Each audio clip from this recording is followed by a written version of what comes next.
All right, welcome to The Explainer. Today, we're going to talk about the real blueprint for scaling your CPA firm. And I'll give you a hint. The secret to that explosive growth isn't where most people are looking.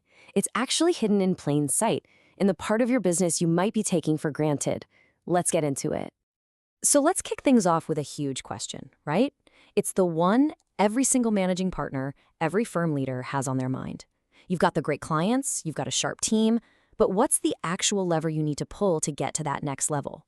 What is it that separates the firms that just hit a ceiling from the ones that seem to scale effortlessly? Most people's minds immediately go to the frontline stuff. Better client pitches, more brilliant tax strategies. And hey, don't get me wrong, that stuff is absolutely essential. But those things aren't the engine of scalable growth. They're often just the symptom of something much, much deeper working correctly.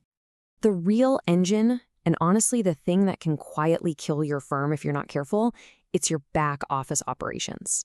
I mean, think about it. Every missed deadline, every sloppy internal process, every workflow bottleneck, that's what's silently eating away at your margins, burning out your best people, and putting a hard cap on your growth. Your back office truly is the backbone of the entire firm. Okay, so let's really pull back the curtain on this so-called unseen growth engine. First, we're going to look at why ignoring this foundation leads to total chaos. And then we'll get into the nitty-gritty of how you can start reinforcing it for real, sustainable scale.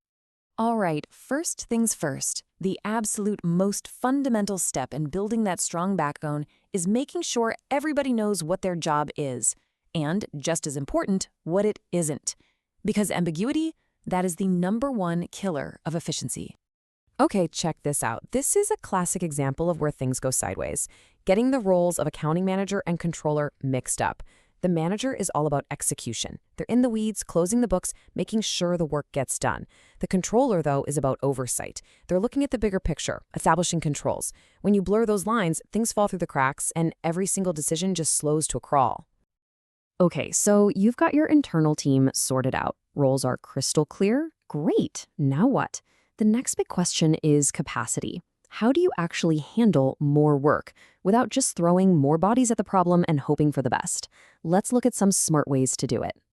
So one of the biggest levers you can pull is building an offshore CPA team. Now, let's be super clear about what this means. This isn't about outsourcing your core thinking. It's about being strategic.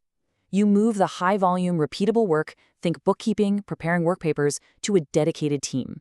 And what does that do? It frees up your onshore experts to do what they do best: complex analysis and high-value client advisory. And the benefits here are huge. First, you're protecting your margins. Plus, you get this amazing follow-the-sun workflow. I mean, just imagine your team finishing up at 5 p.m. and the next morning, a whole chunk of work is just done and waiting for them. It's a game changer. But, and this is a big but, that last point you see there is non-negotiable. You have to maintain rigorous, structured review layers. The control and oversight always stay with your firm, period. All right, the next tool in the toolkit is white label services. The best way to think about this is like having an invisible, on-demand extension of your own team. A trusted partner does the heavy lifting in the background: bookkeeping, tax prep, you name it. But everything that goes to the client has your firm's brand on it. As far as the client knows, it's all you. And this is why this approach is so compelling, right? It lets you take on more clients without a one-to-one increase in your headcount. Your brand is still the star of the show, and you're empowering your core team to shift their focus away from routine compliance and toward that high-value strategic work, really strengthening those client relationships. Okay, so now we're getting to the advanced stuff. Once you have that solid internal foundation and you're comfortable using these other capacity levers, well, now mature firms can start applying that same logic to an even more complex area: audit support. And what I love about this table is just how clear it makes the division of labor. Look at what the U.S. firm holds on to: the client relationship, the risk assessment, and the final judgment and sign-off. All the high-stakes, high-judgment work stays home. The global support team then handles the heavy lifting on things like documentation and test work, but always under the direct oversight of your onshore team. Now, let's be real. This is an advanced strategy for a reason. It requires serious governance, some real guardrails. You have to make sure you don't lose control. You've got to nail down consistency, and communication has to be flawless. But when you manage these risks the right way, what you build isn't just cost-effective, it's incredibly resilient. So we've talked about a lot of different pieces, right? Role clarity, offshore teams, white label services, even global audit support. The big question is, how do you actually put all of this together into a cohesive plan that works for your firm?